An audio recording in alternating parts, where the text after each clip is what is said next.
وما تكون في شأن وما تتلو منه من قرآن ولا تعملون من عمل إلا كنا عليكم شهودا إذ تفيضون فيه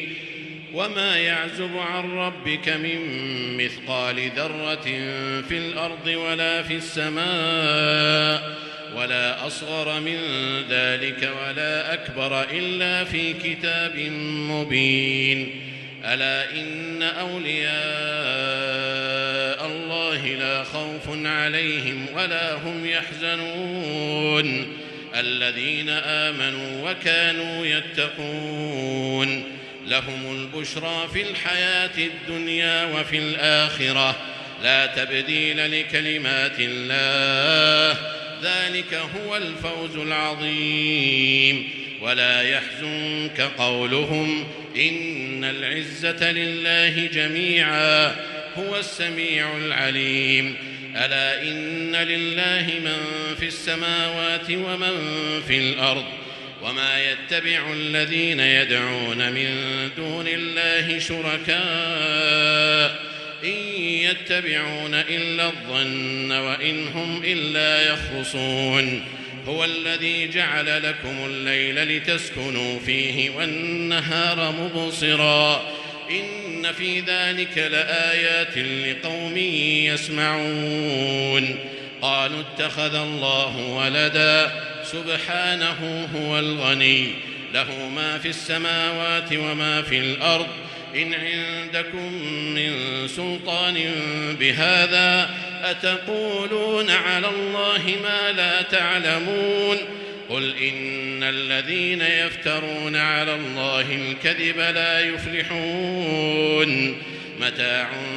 في الدنيا ثم إلينا مرجعهم ثم نذيقهم العذاب الشديد بما كانوا يكفرون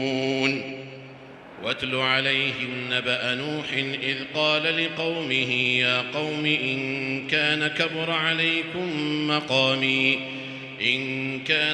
عليكم مقامي وتذكيري بآيات الله فعلى الله توكلت فأجمعوا أمركم وشركاءكم ثم لا يكن أمركم عليكم غمة ثم قضوا إلي ولا تنظرون فإن توليتم فما سألتكم من أجر إن أجري إلا على الله وأمرت أن أكون من المسلمين فكذبوه فنجيناه ومن معه في الفلك وجعلناهم خلائف وأغرقنا الذين كذبوا بآياتنا فانظر كيف كان عاقبة المنذرين ثم بعثنا من بعده رسلا إلى قومهم فجاءوهم بالبينات فما كانوا ليؤمنوا بما كذبوا به من قبل كذلك نطبع على قلوب المعتدين ثم بعثنا من بعدهم موسى وهارون إلى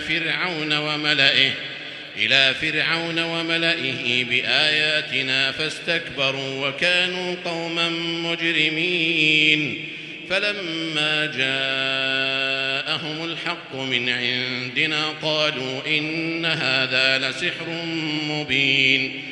قال موسى أتقولون للحق لما جاءكم أسحر هذا ولا يفلح الساحرون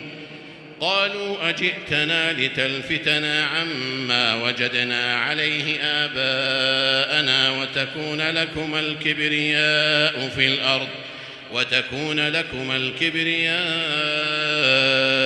في الأرض وما نحن لكما بمؤمنين وقال فرعون ائتوني بكل ساحر عليم فلما جاء السحرة قال لهم موسى ألقوا ما أنتم ملقون فلما ألقوا قال موسى ما جئتم به السحر إن الله سيبطله إن الله لا يصلح عمل المفسدين ويحق الله الحق بكلماته ولو كره المجرمون.